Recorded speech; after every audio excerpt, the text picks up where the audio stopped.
बिस्मिल्लाहिर्रहमानिर्रहीम। Dear students, अस्सलाम वालेकुम। Periodic table and periodicity chapter के अंदर आज हम डिस्कस करेंगे metals, non metals and metalloids. अच्छा, इन तीनों की डेफिनेशन पे जाने से पहले एक बड़ी ही आसान सादा चीज है, एक कॉन्सेप्ट है जिसको मैं एक्सप्लेन करना जरूरी समझता हूं। हम एलिमेंट्स को डिस्कस करते हैं, कभी हम एलिमेंट के बदले एटम कह देते हैं, तो स्टूडेंट्स को ये पता नहीं चल पाता कि एलिमेंट क्या चीज है और एटम क्या चीज है।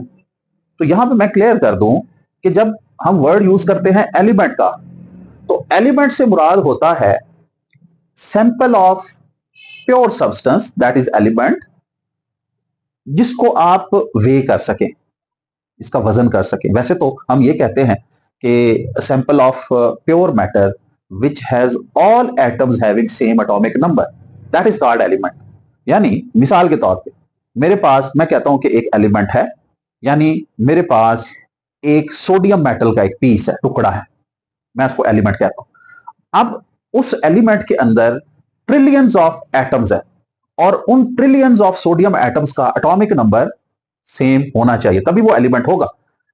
उनका एटॉमिक नंबर क्या होगा? 11। ठीक है, तो ये हम इससे प्रीवियस डिस्कशन में बात कर चुके हैं। ये मॉजले ने कंफर्म किया एक्सरे एक्सपेरिमेंट से कि जो किसी भी एलिमेंट का एटॉमिक नंबर है वो उसकी बेसिक फंडामेंटल प्रॉपर्टी है। यानी आप किसी भी एटम को ये देखकर कि क्या चीज देखेंगे उस एटम की और फिर बताएंगे कि ये किस एलिमेंट का है, आप उस एटम की एटॉमिक मैस नहीं, एटॉमिक नंबर देखेंगे, प्रोटॉन नंबर देखेंगे। जैसे एक एलिमेंट, फर्ज करें हम एक एटम की बात कर रहे हैं और उसका एटॉमिक नंबर 11 है, तो हम क्या कहेंगे?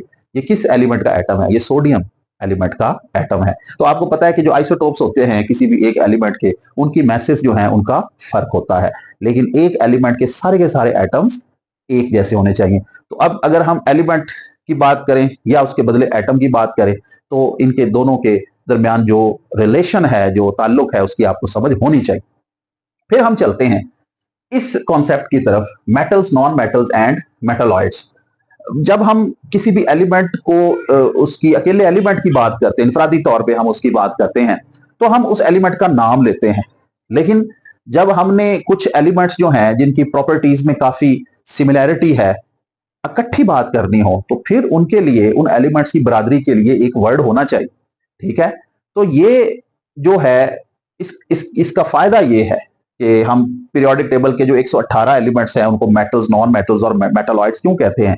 क्योंकि बाज़ औक़ात हमने जो है वो सारे एलिमेंट मेटल्स की बात करनी होती है कि मेटल्स की ये प्रॉपर्टीज हैं, बाज़ औक़ात हमने नॉन मेटल्स की या मेटलॉइड्स की हमने बात करनी होती है, तो उसके लिए ये नेम्स जरूरी होते हैं। तो पहले तो आपको पता होना चाहिए कि मेटल्स क्या हैं। मेटल्स आर एलिमेंट्स, ये ऐसे एलिमेंट्स हैं whose atoms tend to lose electrons and form positive ion. यानी ऐसे एलिमेंट जिनके एटम्स में ये टेंडेंसी होती है कि वो अपने इलेक्ट्रॉन लॉस करते हैं और लॉस करके वो क्या बनाते हैं? पॉजिटिव आयन बनाते हैं। आयनाइजेशन एनर्जी कम होगी तो इलेक्ट्रॉन आसानी से लॉस करेंगे ना।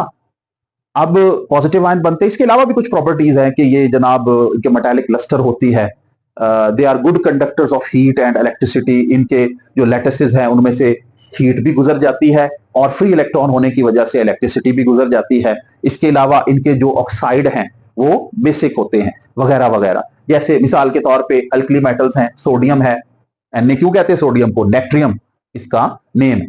पोटेशियम, केलियम, के से केलियम से हमने के लेके इसको सिंबलाइज किया है। फेरम, एफी। ऑरम, फेरम किसको कहते हैं? आयरन को। ऑरम, गोल्ड को। अजेंटम, सिल्वर को, एजी। और निकल, वगैरह वगैरह, और भी काफी सारी मेटल्स हैं। फिर नॉन मेटल्स क्या है? नॉन मेटल्स ऐसे एलिमेंट्स हैं जिनके एटम्स में इलेक्ट्रॉन गेन करने की और नेगेटिव आयन बनाने की टेंडेंसी होती है। यानी इनके एटम्स की जो आयनाइजेशन एनर्जी है वो हाई होती है। They not tend to loss electrons, they tend to gain electrons rather, और दे फॉर्म नेगेटिव आयंस। जब इलेक्ट्रॉन गेन कर लिया तो फिर नेगेटिव आयन बनाएंगे। उसके बाद और भी प्रॉपर्टीज हैं, they are poor conductor of electricity. Mostly ये गैसेज होती हैं नॉन मेटल्स, कुछ सॉलिड भी होते हैं जैसे सल्फर है, फास्फोरस है, लेकिन ज्यादातर नॉन मेटल्स जो हैं वो गैसेज होती हैं। इनके ऑक्साइड एसिडिक होते हैं, जैसे सल्फर का ऑक्साइड है, सल्फर डाइऑक्साइड जिससे सल्फ्यूरिक एसिड बनता है, that is acidic oxide. Carbon का ऑक्साइड कार्बन डाइऑक्साइड है, जिससे कार्बोनिक एसिड बनता है, that is acidic in nature. Phosphorus pentoxide जिससे फास्फोरिक एसिड बनता है, वो भी एक एसिडिक ऑक्साइड। तो ये इनकी कॉमन प्रॉपर्टीज है। फिर मेटलॉइड्स की बात करते हैं। Those elements which exhibit some properties like metals and some properties like non metals. Metalloid ऐसे एलिमेंट्स को कहते हैं, उर्दू में कहते हैं धात नुमा, धात के जैसे। एग्जैक्ट धात मेटल नहीं है, लेकिन धात नुमा है, धात के जैसे। जैसे जजीरा नुमा होता है, जजीरा नहीं होता मुकम्मल, लेकिन जजीरे की तरह होता है। कोई 3 साइड पे उसके समंदर होगा, चौथी साइड पे उसके खुश्की होगी। तो ऐसे धात नुमा, यानी कुछ प्रॉपर्टीज मेटल्स के जैसी, कुछ नहीं। तो इनकी एग्जांपल्स हैं boron, silicon, germanium, arsenic, antimony, tellurium and polonium. अब यहां पे मैं आपको एक पॉइंट बताना चाहता हूं कि जैसे मिसाल के तौर पे एक एग्जांपल ले लेते हैं जर्मेनियम की। जर्मेनियम जो है वो किस तरह से कुछ प्रॉपर्टीज जो है वो मेटल्स के जैसी शो करती है। जैसे आप जर्मेनियम को लेते हैं तो इसमें आप देखते हैं मेटालिक लस्टर है, मेटल्स के जैसे मेटालिक लस्टर, चमक होती है, धाती चमक होती है। इसके अलावा जर्मेनियम जो है इलेक्ट्रॉन लॉस करके बाजू का +2 बाजू का +4 ऑक्सीडेशन स्टेट में पाया जाता है जर्मेनियम एटम। जर्मेनियम की नॉन मेटल्स के जैसी भी प्रॉपर्टीज हैं। आप जर्मेनियम को देखें तो जनाब नॉन मेटल के जैसे की प्रॉपर्टीज शो करता है। It is poor conductor of electricity. अच्छा, ये मैं एक और चीज आपको बताना चाहता हूं, मेटल के जैसे ये कंडक्टर है, तो नॉन मेटल के जैसे ये पुअर कंडक्टर है। ठीक है, आसानी से इसमें से इलेक्ट्रिसिटी पास नहीं होती, ऐसे वो कहते हैं सेमी कंडक्टर। तो इसके अलावा हाई आयोनाइजेशन एनर्जी भी इसकी एक ऐसी खासियत है जो इसको नॉन मेटल के जैसा बनाती है। तो it is showing properties of both metals and non metals, so therefore germanium is called metalloid. अब पीरियोडिक टेबल में इन तीनों की पोजीशन की बात करते हैं। तो डियर स्टूडेंट्स, आप देख रहे होंगे कि पीरियोडिक टेबल में सबसे पहले तो आप मेटलॉइड्स को डिफाइन कर ले। कलर स्कीम को इस्तेमाल किया जाता है इन तीनों की के दरमियान डिफरेंशिएट करने के लिए। ये जो ग्रीन पट्टी है, एक सीढ़ी सी बनी हुई है, स्टेप स्टेयर लाइन जो है, इसके ऊपर जो एलिमेंट्स आ रहे हैं जैसे बोरॉन है, सिलिकॉन है, जर्मेनियम है, टेलोरियम, पोलोनियम है, तो ये सारे के सारे एलिमेंट्स जो हैं ये मेटलॉइड्स हैं।